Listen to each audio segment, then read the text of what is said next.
Mike likes machine guns. I like machine guns. Episode 9. Welcome. I believe if our math is correct, we are deep into the 20 listeners at this point. Is that right?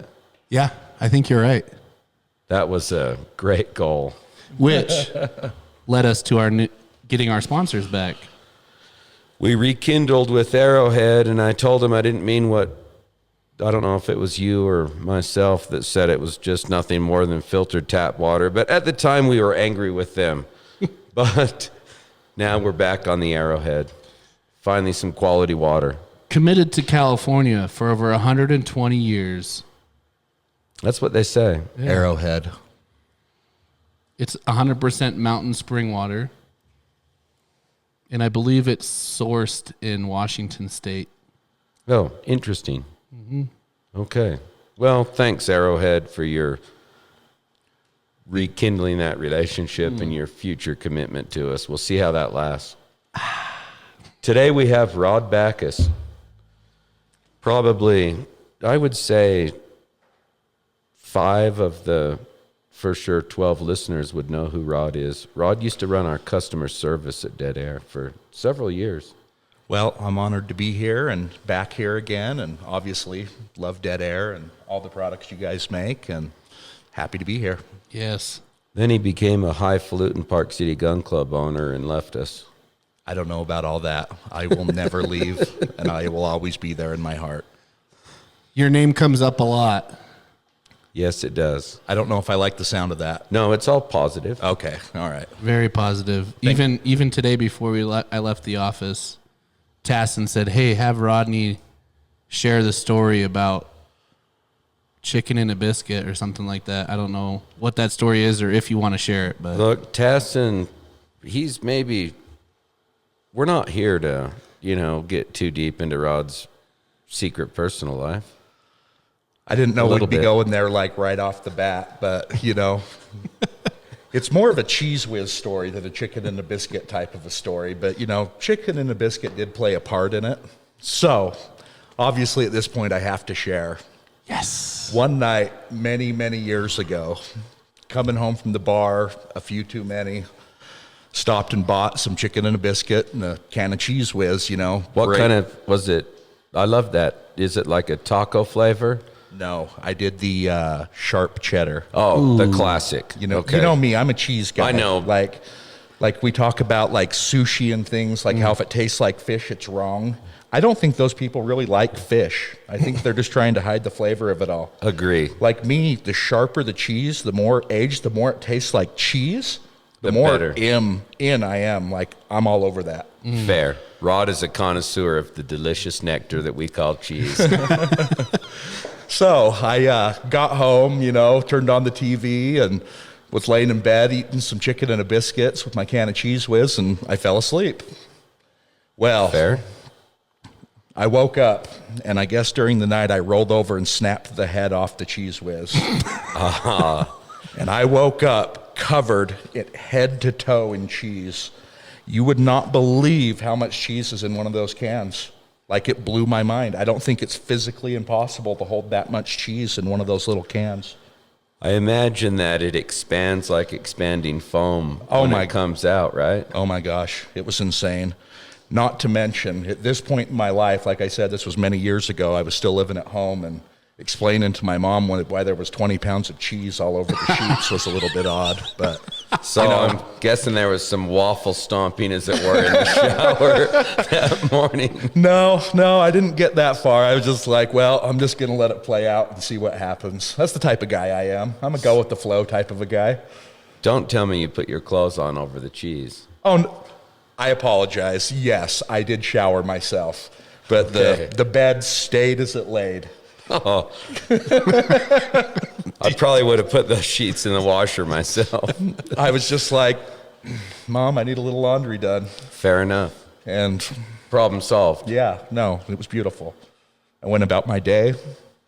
She went into your room and was like, I thought I saw everything, but this is new.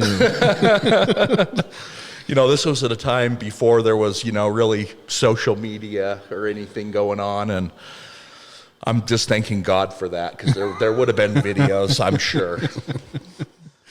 You at least tasted a little bit before you went into the shower, because I would have. I would have been like, No, no?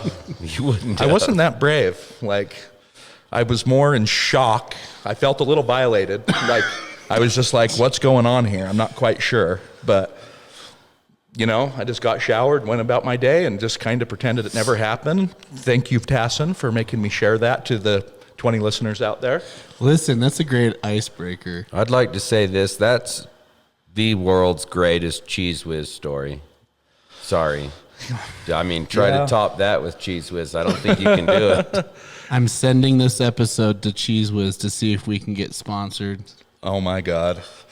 That'd be amazing I love Cheese Whiz. if we had some, extra flavors of that kicking around.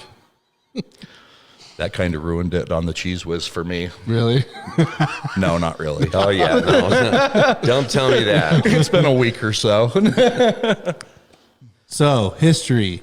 You guys have, you go way back. So, I met Mike when I was 13 or 14. He was working as an auto mechanic, kind of in the area that I grew up in. And so, my family all took their vehicles to this shop. And I had a friend that was a few years older than me that was interested in becoming an auto mechanic and had the mindset for it, that was working down at the shop helping these guys out. Zane Coach. Great dude. I miss him. Me too. Where is he? Vegas. Is he in Vegas or St. George? One of the two. Wherever he is, he's hot right now. He likes to go fast and big turbos. Get into it. Diesel Performance. Yes. What's the name of his... Edge Motorsports, maybe? I think that's right. Yeah. I know he had Wide Open for a while, but then I think he went over to Edge. I think you're right. Yeah, great dude. But anyways, so I kind of got to know Mike there, through that experience, and cool dude. And he would get into machine guns. I remember when he got like a Mac 11 and he put his can on it, and I was just like, that dude's cooler than shit. He has a machine gun. Did you ever run into Mike at the BLM land out there, or shooting at the range? Only when we went there. Oh. So the guys at PK would go shooting, and being a buddy of Zane's, he would invite me. And so I'd come up and shoot with the guys, and shot my first machine gun, Mike's Mac 11, which, totally, I fell in love with them right then and there. As soon as I turned 21 years later, The Mac 11 or Mike? Well, The Mac 11. Okay. hold on. Because I've had a similar story. I fell in love with Mike the second time after shooting the Mac 11. Yeah, no, that's kind of how he gets you. First you shoot his Mac 11, the next thing you know, you're drinking wine and not wearing any pants. It's just the way it goes sometimes. Busting out the Cheese Whiz. I like to have fun. So anyways, I kind of got to know Mike there, and when I got older in high school, dude I knew over the age of 21, and God, I think, Mike, at the time, what were you, 30, 32, just a young buck with a full head of hair? I was somewhere in my 30s. Yeah. So I went down and tried to convince him to buy me beer and smokes a few times. I don't remember if I was successful or not. It's been well over 7 years. I think you were probably successful. So, yeah, kind of a fun story. And then, as I got a little bit older, me and Mike still stayed friends, and he started managing the Get Some Guns and Ammo down there. Oh, wait, before that, we started to hand load together. Yes. I was interested in learning to reload, and Mike had a friend named Sia, and they had a nice little reloading setup down in South Salt Lake. And so, yes, Mike did teach me how to reload then. That was a long time ago. Brings back another funny Zane story for me. I remember one of the first times we were over there, Zane was there, and he put on that old flak jacket you had, that bulletproof vest. And Mike, at the time was loading some 50 A&E for his Desert Eagle, and Zane jokingly was just like, shoot me! Oh I'm just like, no. It's like, dude, that old Vietnam flak jacket is not going to be able to dismiss the charms of this Desert Eagle. No, But, of course, I never intended to shoot him, but he did want that. But, no, That would have been... No shots were fired that day. No. Thank God. Loaded some ammo. Turned out beautiful. And another little known fact, back in high school, I was actually a very skinny kid. Like, I was super bean pulley. And after I met Mike and really fell in love with him, I decided I was going to take a bullet for that man someday if I needed to. So I had to girth up. Armored up. I had to make sure that if I took a round through him, you know, and so I figure, you know, I got to 9 mil, you know, some of the more stuff, and I'm shooting right now for some like 5.56 XM 855. That's what I call stopping power. Okay. I'm taking a field course next on the 50. I got to make sure I understand it. If it malfunctions, how to fix it. So that way Mike doesn't How have to load it. Yeah. Mike All doesn't that. have to climb out of the driver's seat and come back and help you. Yeah. I like that. Well, we did a little filming yesterday, so I thought I'd let Rich run the M2 a little bit in the turret, and It was glorious. I think he kind of fell in love with that position. Love it. It helped me go to sleep last night. Every night before bed, I think about a specific thing that day or something to entertain my mind to help me get into that sleep mode. And it was all that. I got I shot 12 rounds. Wow. It was awesome. I'll tell you what, the first time I shot that, the amount of disconnect, you know, pushing that little button and seeing the freaking round strike, and I mean, super mellow, no recoil. Your sights are just right there. No need for ear pro. Oh, it's You insane. cannot flinch. Oh, no.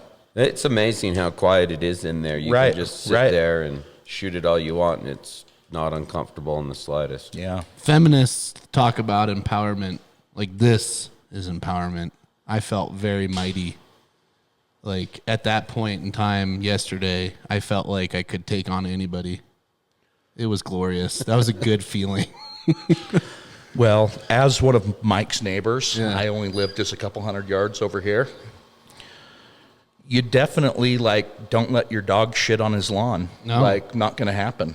Like, you'll kick your dog and be like, don't hold that. You know, hold it. Come on. We're going to the next house here.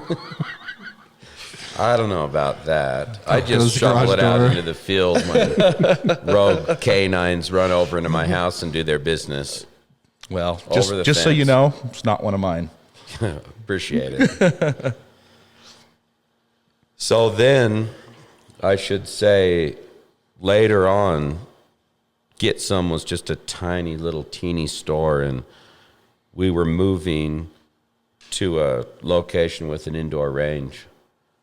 So we hired Rod, and then we worked together for a few years, right? There. a few years until Quite a while. Yeah. Then the Silencer Co. thing kind of got When I going, left there, I and- went to Silencer Co. and Correct. Yeah. you stayed there, and then ended up at the Park City Gun Club, and then we sniped Rod from the gun club over to Dead Air, which was awesome That was a glorious, almost 4 years, not quite, just shy of it. that you were with us. Yeah, it was about 4 months shy of 4 years, and man, that was a glorious time. You know, Dead Air, working for a company that is so shooter driven.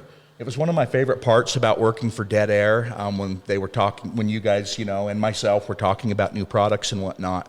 It wasn't about what was going to sell the most. It was about what can do I really want? What's the lack in the market? And the amount of, you know, testing and, oh, it's too gassy. Oh, it's kind of sharp on the recoil, to really make customer user-driven products rather than market-driven products. I really love that about Dead Air. I think probably our greatest example of that is the Wolverine. I would agree with you. My favorite can. Beautiful can. Certainly not a top-selling can, but I'm super thankful that we made it, and Yeah. I've gotten a lot of joy out of that. No, it's a great can, and I love the quality of the build, how universal the mounting system is. I go through different stages. Right now, for some reason, I'm really into 9mm, you know, sub guns and whatnot. So I'm like a Wolfman lover right now. I think I own 4 of them. Damn. Really? Yeah. That's awesome. I do the same thing, but I switch a little bit. Right now, I'm kind of enthralled with Valmet. Oh, So that's Classy. like what I find myself wanting to shoot a little bit, but I'll switch to something else at some point. But Sure. I kind of phase in and out of different things. I've been on a 9mm tangent more than once in my life. Yeah, I'll get all over the place from time to time. Everyone thinks because the standard answer is typically Sandman S that Pappas's favorite suppressor is the Sandman S, not knowing it's the Wolverine. But I'm trying to answer a question of Most usable. when someone asks the question and a Sandman S is the right answer. Like, I'm not trying to get you to do what I do or have interest where I have interest. I'm just trying to get you where you want to go with what you need. So for those who are listening, of the 20 that are, the Wolverine was built specifically for the AK. It is the king of AK suppressors. And it was modeled after what can? The PBS-1? Well, lightly, and that's a great question. The PBS-1 is certainly a very specific AK can, but it's completely different as it has a big giant rubber wipe in it. It's for subs. It's a very simple and easy can. We've tried to put a modern Stellite stack in it, and as we progressed in development and saw that we needed to be able to accommodate 26mm and 24mm threads, we ended up making the mound oversized, and then it started naturally to look. It will cast the same shadow as a PBS-1 for sure. That's cool. Then we decided to just kind of take that a little further, and we started to make some samples of knurling, and then tried to get as close to that very aggressive knurling that's on a PBS-1. So I love the knurling on that. I do too. I'm a knurling fan. Mm-hmm. The aesthetics are incredible. I also love the kind of the way the locking collar works, where you get stop pin engagement. Yeah, I don't think that you get really good interface with previous attempts to suppress that system. No, I would agree with that. And obviously the threads are rarely straight. They're off to the side, and the muzzle face is cut wherever it's cut. Very hard you pretty much have to do some gunsmithing to straighten one up if you want to put a normal suppressor on. That has a very, very funnel-shaped bore, and we spaced it and worked to get that lower ejection port noise and make it. Our goal was to have a can that would go in off-the-shelf Kalashnikov style rifle, interface with it, and work. Did you guys see the new AK that Poland just released? I haven't. I have not either. Ooh. I can't remember exactly what the name is. I'm pretty sure it's a Polish one. Those who are listening, drop it in the comments below. I saw some photos of it. It happened to come to my face in a time where I was really busy, so I couldn't dig into it, but it looked sexy. So we'll have to get you one. I don't think that we'll probably ever be able to. Those pesky import laws and all that. Sons of bitches. Oh, well. Damn it. Was that an awkward swear? No, it was perfect. I tried to make it awkward. I wanted it to be really badly. What else is on the table? Warren Innovations it's a 3D printed tool, and he makes a pretty cool take on a bunch of different brands of suppressor specific tools. And he sent us some tools, and I'm not sure if he makes the energetic armament tools, but we got these from Warren as well. They clamp onto, sorry if you're on something that's not visual listening to this. They're specific sizes, and they'll clamp around the tube of your suppressor so that you can get it locked in a vise to work on it without scratching it or crushing the tube. That's very cool. Genius. Yeah, it's pretty awesome, right? Yeah, no, absolutely. I've spent some time, trying to get a muzzle device out. We all have.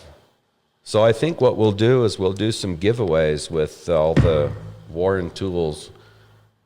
But the fixture for holding the tube in the vise, we're going to keep those and use them at the office. Shoot, let's do the giveaway right now.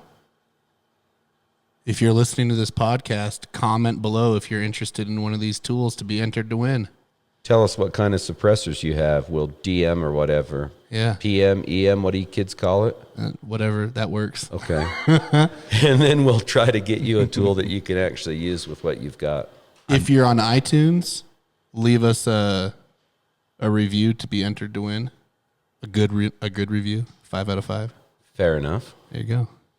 So we're going to buy a review. I love it. That's the second time. I was going to go right there as well. Like, whoa, what is going on here? Rich just bought a review.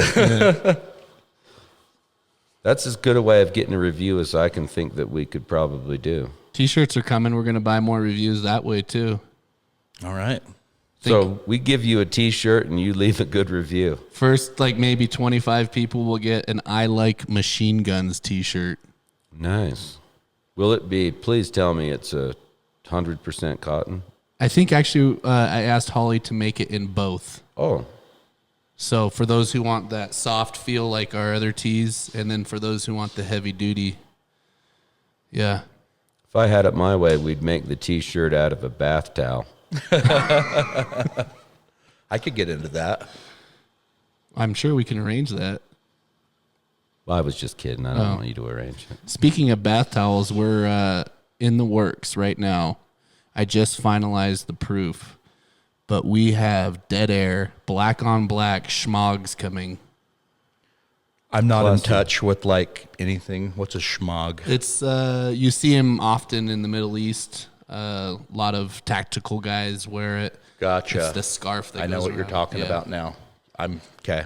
You can make it into a hat or whatever. Yeah. I've done tutorials. Okay. Rich does use them. Yeah. I'm going to need you to educate me on them, after the podcast. Okay. I'll be like way into that.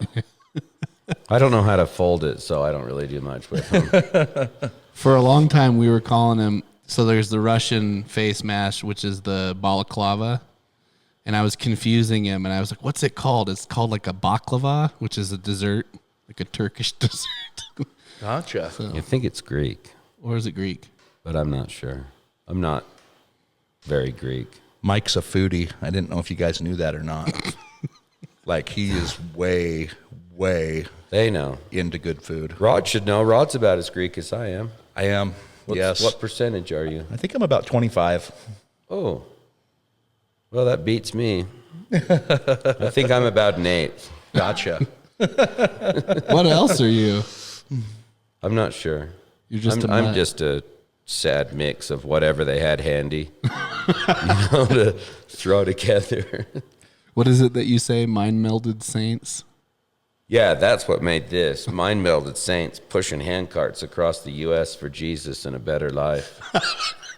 That's where the recipe to build one of these comes from. I think my ancestors kind of followed that same Yeah, path. I think they did too. Mine were brutal. My ancestors were on. I can't verify which boat, but it was on. My family was on Nina, the Pinta, or the Santa Maria. So were Ernie's. Really? Yeah. That's crazy. I didn't know that.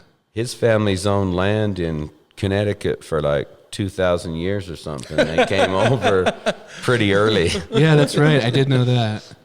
My 11th great grandfather's home in outside of Springfield, Massachusetts, is one of the oldest homes there. It still stands today, and he is responsible. Which actually, it's not a good story at all, but he's responsible for the first 2 hangings of the Salem witch trials. Oh, wow. Yeah, Interesting. he was accuser. My people pretty much just rented apartments, I think. We made a few euros. We're not great landowners. Oh, euros are great. I'm more of a cheeseburger type of guy. Me too. Yeah. Once in a while, though, something a little different's good. Like go to a taco? Yeah, like a taco. All right. All right. Okay, here you go. Whataburger or In-N-Out? I have never had a Whataburger. and I don't really care for In-N-Out, to be honest with you. All right. Well, I'm a Crown Burger guy. ooh. Sorry. I've kind of got to go with Rod on this. I think Crown Burger probably beats a Whataburger. But I've never had the Whataburger, and someday I hope to. a Whataburger is definitely on a higher level than a In-N-Out. And I'll be honest with you, when In-N-Outs came to Utah, there was all this buzz and people talking about it and lining up for hours when they first opened. And I didn't get into that. I waited a few months for it to die down, and then I went and had one, and I was just like, Meh. I've got a question for this you. or McDonald's, okay. Why do you have your menu secret? Like, are you ashamed of it? Oh, I think that's just a marketing thing to get people excited, like that they know the secret menu and can order off of it. Well, it's not working for me. Just put what you make on a menu so I can choose it. I'm not agree. trying to have a secret here with you people. Yeah. I just want lunch. Right. The question is, did you have your burger animal style? Because I think that's what makes it amazing. Okay. Animal style. I'm going to bring out the freak in me. Yes. I have very strange eating habits. You already know the Cheese Whiz story. I'd say childish. No, I For would lack agree with of a that. better term. I've never grown out of it. I am a cheese meat bun guy. I'm a plain cheeseburger. It's the only way I'll eat it. Oh, well, then you're the worst person to ask about this. Oh, no. I get the taste of the meat and the cheese. The condiments, anyone can have the pickle and, you know what I mean? All that's doing is hiding the flavor of the burger. Okay. So maybe you're the best. No, you were right the first time. Okay. It's that combo. Like if your first time you have a Whataburger, please eat it how they make it. Plain Telling cheese? you. No, how they make it with the sauce on it. I can't do it. You can't, huh? No, I'm not that guy. Between Rod and I, there'd be very little fun in the food. Like me and Mike were great travel companions. What do you want to eat? Whatever. Okay, I'm good with that. Right. Like there was no, is it Yelping? Like, is that Yeah, where you sure. go to find like reviews Google and stuff? reviews, yeah, Okay, yeah. whatever. There was none of that going on. It was, you hungry? I could eat. Remind me to never go on a road trip Oh, look. with both of you. We look for easy in and out access. If it shared a parking lot with a gas station that we could gas food gone, like In. high priority there. We're doing business with those people. Well, I can at least say you've redeemed yourself somewhat, in my opinion, because I do consider myself a foodie with the cheese, because I myself love a good sharp cheese. Yeah. Again, if it was fish and it was tasting like fish, you would say it was disgusting. Actually, I love the taste of just raw fish. Okay. So it's not fishy, it's good.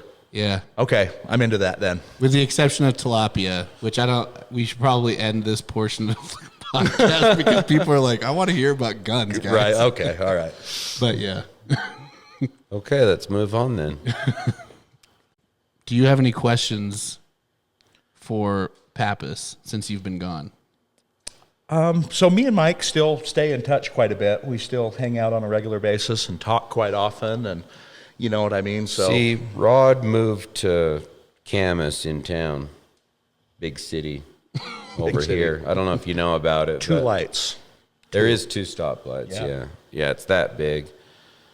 And he lived there while we worked together and before we worked together. Yeah, my house there in Camas was like literally, 3 blocks, 2 blocks? yeah, like 5-minute walk or 30-second drive from the office. It was beautiful. So you guys spend a lot of time together then. Not as much yeah. as we used to, and not as No. much as I would like. You know, we're both quite busy these days, you know, Mike with the Dead Air stuff and me with the Park City Gun Club stuff. And I have a young son as well that I'm... He's adorable. yeah, Agreed. he's a cute little stink. I love him to death. But I'd say, you know, once a week or something we hang out now. And We try to hit it 3 or 4 times a month if it works that way. yeah, absolutely. And during the winter months, it kind of picks up a little bit more darkness, more reloading, Yes. needing. We do a little hand loading together. I'm his powder man. Yes. Yep. Rod runs the powder dumps. I can run the 4 Charge Masters and just keep them going. I bet all the listeners are like, I want to come hang out because that just sounds like a good time. Then later, Rod moved. I know it's probably 600 or 700 yards this way, but if you go down the road, I think there's 4, maybe 5 houses. There is 1, 2, Between 3. us. There's 4 between us. I'm the 5th. Wow. But our fields are shared in the back. Yeah. Super close. So that makes it easier. Let's talk a little bit about Park City Gun Club. Tell the audience why they need to come visit you and what's cool about Park City Gun Club. Well, people think that since it's called the Park City Gun Club that you need to be a member to come shoot there, and that's not the case. We do offer day rates. We're very competitive in our pricing with ammunition, gun sales. We have a total of 12 indoor shooting lanes, fully automated target system. They'll run drills, they'll charge you, there's flashing lights, all sorts of fun stuff there. Our range is rated up to 50 BMG, so you can shoot your high-powered rifles and stuff in there. Let's talk rental guns. Yeah. Okay, I'm Belt into that. feds. Barrett 107 with Barrett can. And we discovered early on that we needed the can. I'll bet you did. I went out there and I took the can off and, got down prone and let around fly, and ceiling tiles fell out, and I'm just like, oh, the overpressure just not good. Yeah. So the can is definitely a must on You've that got one. a Mark 48. Yes, we do. You have a auto AK, We do. Yep. 7.62 by 39. Of course. What else do you have that's machine gun? We got the Scar 17, Scar 16, and then we have a Robinson in 5.56 NATO. It used to be in 7.62, but it was just a little too much with the short barrel and whatnot. Aggressive for guests, as it were. My ceiling baffles didn't appreciate it. I understand. Your guys' tactical tuna is also that FN. Yeah. That's semi-auto. There's a host of semi-auto guns. Oh, I thought that was full auto. We do have an FS 2000 and a P90 in full auto as well. I take that back. You shot it full auto. Yeah, we have both. Did I? Mm-hmm. Well, I made a TikTok video. you're going to have to do a little bit more with a machine gun to make me remember it. That's fairly commonplace, For those who right? don't know what the tactical tuna is, it literally looks like a space gun that's in the shape of a tuna fish. So the F2000, the auto version, or the FS 2000, I actually have one, like the very, very first gen. They're cool. I went down to Mike and bought a And P90. PS90, Yeah, yeah. I bought a PS90 and an FS port- 2000. Before we from worked him. together. The port's Before at the we worked front, together. right? Yeah. Yeah, no, it's And it it's like pukes crazy. out the rounds. It just bleep, bleep, It holds bleep, like bleep. 5 rounds internally, so after you're done shooting it, if you go muzzle down, all of a sudden, ching, ching, ching, ching, Yeah. all your wrath falls out, and you're like, huh, that was different. It actually works pretty well, though. I'll give it that. It does. It's a solid functioning firearm. I think that a P90 or PS90, the mag, like at first I was like, they're facing the wrong way. Like I'm not like super genius here, but I'm telling you that they're going to have to do this switcheroo every time. But that works way better than I ever thought it would when I first looked at it. Pretty impressive. I agree, but we do get quite a few people in, and we'll ask them, be like, oh, have you shot, PS90 before? And they'll, oh, yeah, no problem. And they'll come back in a little while later with this magazine that they've taken the butt plate off and fired the spring out, and they're trying to like drop rounds down inside of it and then put the follower back in. And I'm just like, what are you doing? Well, maybe you've done it, but let's just say you're not real good at it. I mean, I suppose you could get there, But I don't know. I wouldn't even attempt that. You know why I love the P90? The millennials will get this. 007 GoldenEye, Nintendo 64 video game. They had the same gun, but it was called the RCP90, Yeah. and it was awesome. Yeah, no, I did a bit of that. I'm kind of a sci-fi nerd, and so I was into Stargate. And so the Stargate SG-1 thing, that's what they all used. That's why I got into it originally. Yes. Let me tell you about the last video game that I played. It was called Pong. It was similar to tennis, but you played it on like a computer that ran on DOS. Had paddles. DOS No, good. it didn't have. It had a knob. Oh. It didn't have. Up and down. Yeah, that moved the thing, and then you watched the ball go by your thing because you didn't move it the right way. Was this the era when they had the phones that you had to crank like this and you hold the piece like that? Is he calling us old, Mike? It was the era where, and I don't know if a lot of people could naturally dial a rotary phone, but it was rotary phone, but this push button phone was coming out, Touch tone. Whoa. which was awesome. It was well before anyone thought to do the cordless phone. They were all attached to the wall. I was an 80s baby, so I'm not like too young. Gotcha. What year were you born? 86. Okay. I'm 81, so Okay, yeah, we're not that Yeah. far apart. Yeah. You got to experience a little bit more of the 80s glory than I did. I did have a mullet, I will say that. Oh, no, I didn't. I'm growing it back out. And to be honest with you, every time I get a haircut, everyone's like, "Oh, cool haircut. You got a mohawk or whatever." And I've had this haircut since I was like 15. Like I've never changed it. a It'll good look. grow out and I'll just cut it off. The only thing I've changed is the back a little bit. I used to just whack it off, and now I bring it down a little bit. Looks good. Thank you. I changed my haircut that I used to have in the 80s as well. I went to, I think you call it a number 2. Then you just clip it all the same length. Boom, done. I'm impervious to wind. It's beautiful. The wind can blow and my hair still looks the same, what I have left. I love it. I grew up in the 80s, You really got to enjoy the 80s. What year were you born, Mike? 1965. Gotcha. Yeah. You were in your prime in the 80s. Yeah, the 80s was your go time. Well, it probably was my prime, but I wouldn't really call it prime. It was like this, but 1980. Not that impressive. I don't know about all that.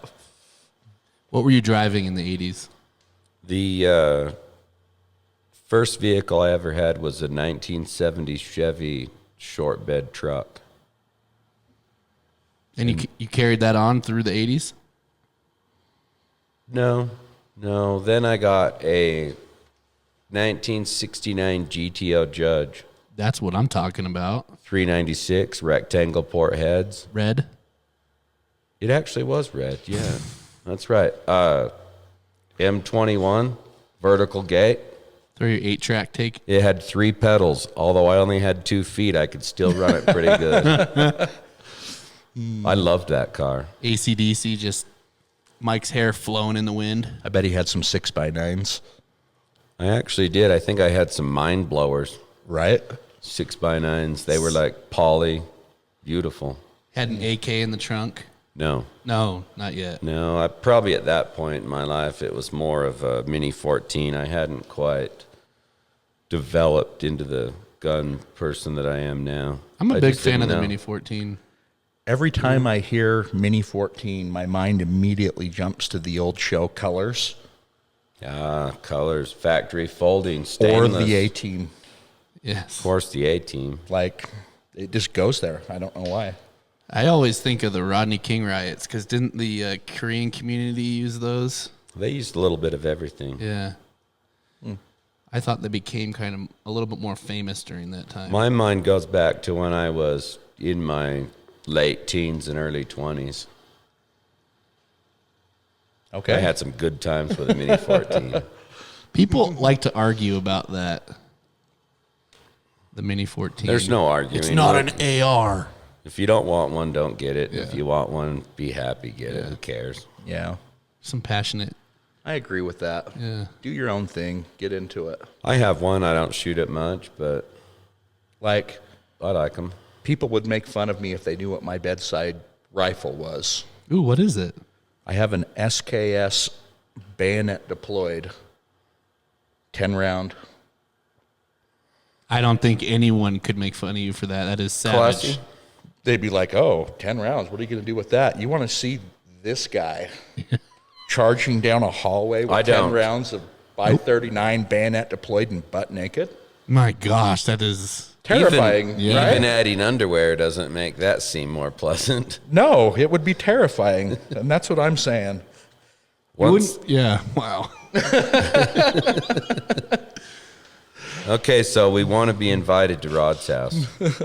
You guys are always invited to my house. I got extra rooms. In fact, when I was with Dead Air, when out-of-town visitors would come, a lot of times they would stay at my house. That's right. So, yeah. Rod has a super nice house. I don't know about that, but I try to make it comfortable, and I try to be a generous host. And it's clean and well stocked. Yes. All I need is whiskey. That's it. You could live with Rod. Good. Mike likes Jack Daniels. What's your drink of choice? Jack Daniels, and I probably drink more Jim Beam Devil's Cut. I'm a Devil's Cut Jim Beam. It's affordable. I find it everywhere. I like it. It's good. Yeah. That's what I stock for Rod. Mike stocks it for me. That's awesome. No, straight up. If I come over, he's just like, here, I went to the liquor store. Man, I want to get onto that level. Well, you'd have to come over. Yeah. I mean, we could start there. It becomes very convenient for me and Mike because if I have a couple too many, I can just kind of stumble through the field and be home. It's like, I can see. you know what I mean? Literally around the corner. Yeah, there's no law breaking going on. I bet people are wondering what your bedside rifle is now that we've discovered Rod's. What's yours, Mike? Mine, AK-74. I'm a big 74 fan. I like me some 7N6. Bayonet attached. You'd think can, but no. I think a bayonet is a little more useful in that situation. Aggressive. Yeah. I mean, I'm a can guy, but I don't think some people think, oh, everything should have a can always, and that's the only way you should shoot. But I kind of just deploy it where it shines, you know? Like, don't get me wrong, love a can. But I don't think, well, and for me, it's personal choice. I'd rather have a bayonet than a can in that situation. I mean, look, I'm never really going to use it, let's be honest. But it's nice. It's like a fire extinguisher, you know? You get it to feel comfortable, mission accomplished. Tactical Mossberg, that's what I have. Nice. It's pretty savage. Like a 590? You should put a bayonet on that. Should. A1 or just straight 590? 590. And I've got some pretty ruthless defense shells in there. Home defense. Interesting. Yeah. So we know you have 9 rounds and then a half hour of reload time. I'm actually pretty quick with that. Sure, okay, 15 minutes. 15 minutes. Well, that's just one of the 3 that I have next to my bed, so. You have a choice? I have 2 pistols. Wow. That I sleep next to, and then my safe's in our garage, so. I keep 2 pistols, one on each nightstand, because being a single guy, I may wake up on opposite sides of the bed, so I have a Glock on each nightstand to fight my way to the SKS. I feel like I could up my game. I'm pretty comfortable with where I am, though, but... You just have to do what's best for your situation. There is no and wrong, just whatever. I'm not too worried about being attacked, but on the off chance, you know. Right. I'm more worried about shooting a coyote trying to attack my daughter's sheep, really. I think an AK would be fine at that. Mm-hmm. Absolutely. The 2 weapons I keep at the front of my safe are 6.5 Creedmoor and then that pistol rifle. It's pretty sweet. Pistol brace, AR. Classy. Nothing wrong with that. Yeah. Do some damage. So, this is my first podcast. Ever? In your whole life? Yeah. How am I doing okay? Frick, you're awesome at it. Okay. But I'm just shocked. Like, I was telling you about my business, and all of a sudden we ended up somewhere else, and it was fun. Well, I'm just surprised how it evolves. It's casual conversation. I like it. I like it. We could go back to the business or whatever you wanted. I wanted to say this, but we switched subjects. The Park City is a very ritzy place. So if you're in the area, don't let the name fool you. Poor people can go into the Park City Gun Club as easy as decent people with money. And own it and work there. But no, we got a great group of staff, and that's one of the things that's awesome. Very knowledgeable, tons of experience, and very friendly. And so that's a big thing for agreed. us. Everybody over there is awesome. But I'd like to say this. It can be, or has been for us, it's a little secret, what would you call it when you're out on the desert? An oasis for hard to find ammunition. Mm-hmm. Rod gets pretty good ammo in there and has it when no one else does a lot of times, but he's just a touch off the beaten path. So if you're in the area, that's that's your hint, your tip for the day. Yes. Check Park City Gun Club for 5.56 and 9mm. Come see me. And shoot a little while you're there. Absolutely. You know, we do retail. We move quite a few dead air cans and products. We have the full line. We have dead air products in our rental fleet. And everybody else's. Right. Too. Yeah, So, absolutely. Full service. Absolutely. And you also, I was impressed by the amount of, you have a very good variety of handguns to rent. So we have over 120 different rental guns, which is, fairly substantial. All the kind of popular ones out there. We got high-end ones like the Staccatos and whatnot. Of course, we kind of touch bases on the machine guns.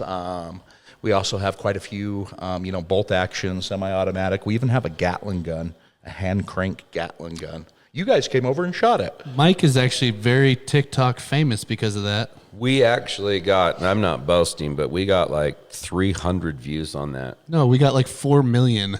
4 million? Yeah, it went viral. Mike's just sitting here cranking and smiling and raising his eyebrows like, yeah. Rich must have given away a lot of T-shirts I don't know about for that. Right? No, that sounds like a lot of purchases. No, that was all you.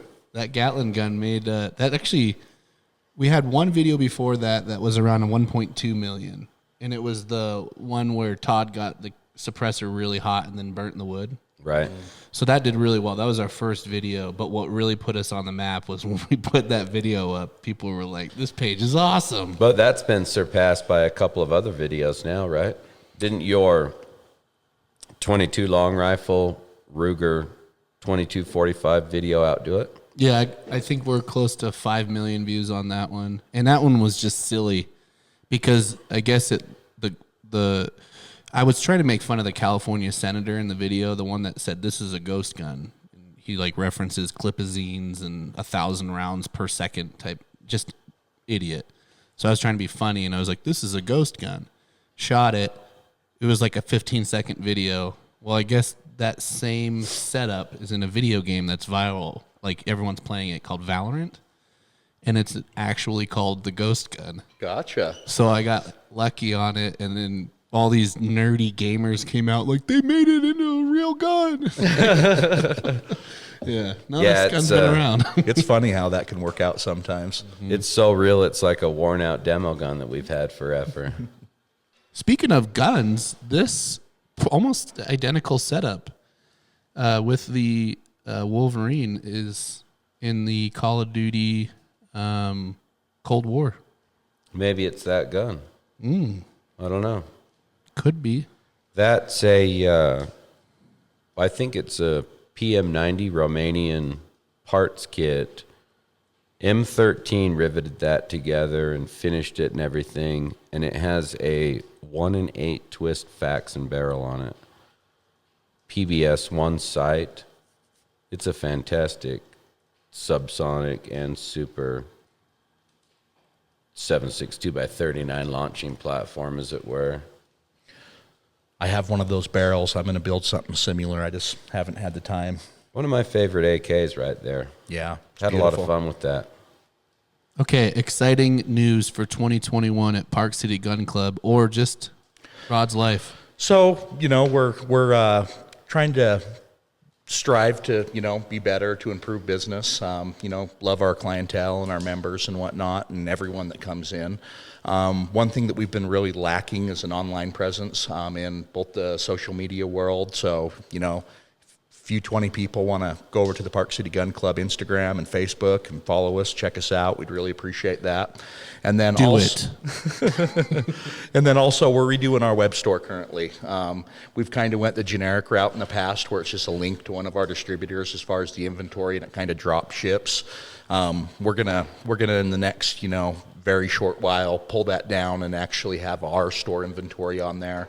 We are going to load it up with Dead Air products, Staccato, kind of our bigger movers, and see if we can get a little bit of an online presence as well. Love it. That's exciting. You can also get fingerprinted and photographed there. Yep. We do So fingerprints and photographs. It's a one-stop shop for NFA transfers. The one thing I like about Park City Gun Club is I don't know, some places I get this uptight, I can't really relax feeling. When I go to Park City Gun Club, I see the leather couches. I just want to hang out and relax. Everyone's super chill. We try to make it as friendly as possible for both the advanced gun person and the person stepping foot into a gun store for the first time, which we do get a lot, being that we're heavily tourist driven, and the area that we're located, and so we just want to be approachable. We just want it to be fun, hang out as long as you want to, get a cup of coffee, sit out on the couch, go shooting, just chill. Yeah, it's go great. with the flow. Be cool, honey bunny. That sounds like a bumper sticker or T-shirt coming in the pipe. Be cool, honey bunny. That's one I could get into for sure. Yeah. I will say this. I've been to plenty of gun ranges and indoor, outdoor. You guys have the cleanest bathrooms, and I appreciate that. Well, Yeah, that thank is you. true. Yeah. Thank you. I didn't know we were going there, but we do try to keep the place tidy for sure. It's important to some people, I'm sure, because I've walked into some pretty gnarly gun store bathrooms. So Yeah. Well, it's a Yeah. super nice place, and I think it goes to that. classy. Like, you wouldn't expect it to be dirty in there. Mm-hmm. It's all fancy glass shelves and whatnot. I hope not. No, it's not. No, it's inviting. Well, good. What's your favorite firearm, or I would say, what's the most popular firearm at Park City Gun Club that you guys sell through the most? Staccato, believe it or not. The Staccato XC, we're one of the top dealers in the country with that particular model, which is kind of their flagship. But Wow. we can't keep them in stock. They leave as fast as they show up, and right now we have a backlog of about 10 of them. So Well, handguns and indoor shooting ranges are kind of they kind of go hand a in little hand. bit of a match there. Yeah. Mm-hmm.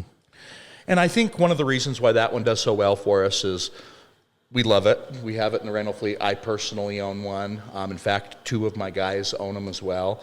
And so, as you guys both know, super easy to sell the stuff that you personally believe in and own. So Jim Irwin is working with Staccato now, isn't he? yeah. No, he's our rep. We do a couple of range demo days with him every year. In fact, we're going to be doing one in the next month or so. We'll get it kind of advertised and out there, and he'll be in town and set up a table, and maybe we do a Dead Air demo day the same day. I was going to Please. say, speaking of range demo days, we planned on trying to get to that. I think we started in August talking about that, and then I think everybody got a little busy and we sidetracked. But I was going to say we need to get back on that. Yeah. What do you guys think, audience? Would you come visit us if we did a little range day at Park City Gun Club? We could do some live feeds out of that with your special ability to push those buttons on your phone there. That would be kind of fun. I don't know if you know this, but I have a little history with Jim. Okay. The Kraken, do you know he goes by the Kraken? No. So, well, at least he used to. That was his nickname. Like release the Kraken. Gotcha. And I might be mixing up some of the details, but I think that's what they called him when he was fighting overseas. I know he did some contract work. Anyways, he's an awesome dude. Yeah, no. He, like I said, he's my rep. He's the one I work with, talk to him on a weekly basis, and he is a great guy. Yeah. Yeah. Funny dude. Yeah, lives down in Reno, I believe. Yeah. I think his wife is into horses, Gotcha. I believe. Yeah, and he can shoot. We did some pretty funny videos a few years back with Black Rifle Coffee. Gotcha. So I shot a man in Reno. What? You said he was from Reno. Yeah. Folsom Prison. You don't know Johnny Cash? Okay. All right. I just didn't get the reference. My Sorry, apologies. that was a little, it was meant to be a little out of the blue. but Okay. All right. Just trying to spice things up. Spicy. Well, Rod, this was a fantastic episode. Well, I really appreciate you guys having me on, and I never got a chance to work with you, Rich, but the time we've spent together since you've came over has been very valuable to me. And Means a lot to me. Mike, Well, I miss seeing you every day. This Agreed. once or twice a week thing is just bullshit. It's I not don't know enough. if I can handle it. Well, you're going to get your chance to work with Rich here in about an hour and a half over there at your place. Absolutely. Yeah, we have been going over there a lot lately, and I really appreciate that. It's our pleasure. That's wonderful for us, Yeah. especially when it's miserable weather. Guys, show Park City Gun Club some love. Go give them a follow. It's just Park City Gun Club on Instagram. Rodney, what's yours? It's Rodney Backus, isn't it? Your Instagram? I am awful at Instagram. Like, people make fun of me. They're like, "Oh, you have 500-600 followers and you've never done a post." And I'm just like, Don't follow Rodney back. I'm just kidding. No, please follow me. Haven't you done, it does. 2 posts? I did one. One post. Mike doing Mike shit was the hashtag. Is that what you call it? Yeah. Okay. And you were working on the generator. Oh, that's when I did that. I took 2 non-working. 5Ks and built one out of it. Beautiful. It's out back, and I warm it up every year now. Right. It's running good. Yeah. But I'm awful at the Instagram. I'm going to work on it. I do believe I'm Rodney Backus. I think know you if- are, Okay. yeah. Perfect. Yeah. Please make me feel good about myself and follow me. Give him a follow. And then ask Rodney any questions that you have about, his history with Pappas, his time. What was it, 3 years? How long were you at Dead Air? Almost 4. Almost just 4. a few months shy. I was Dead Air's very first employee, and I was there almost 4 years. Mm-hmm. Yeah. I do hear sometimes when a customer's mad with maybe Cooper, which is unacceptable. Don't ever get mad at Cooper. They're like, "Where's Rodney? I want to talk to Rodney." Yeah, we do get that still. That's right. Yeah. So It's funny. I carried over the phone number I had at Dead Air for the customer service, and I still get many calls a day. And you field them. I do, yeah. If it's something I can't handle, I just say, "Hey, call this number," and if it's just a simple question, I just answer it for them and tell them how to have a great day. You're the man. So, in other words, you still work with us, but we don't pay you. But I'm okay with that. I am too. Yeah, no, totally. Thank you, Rodney. You're welcome. Rod or Rodney? So I do go by Rod, but I say Rodney just because everyone's like, "Is it Rod or Rob or blah blah blah?" So I'm just like Rodney, no confusion. Okay, got it. Yeah. I like it. I say Rod. Rod. Everyone calls me Rod. Hot Rod. He is single, guys and gals. I think we might have one female listener. Do we really? Ernie's mom. She's married though. Yeah, sorry. It's okay. Well, thanks again for coming on. Well, thank you guys for having me. Yeah. Again, thanks, and we'll see you next week. Okay. Have a good week, guys. Thanks for listening. Don't forget to like, subscribe, share with all your home slicers.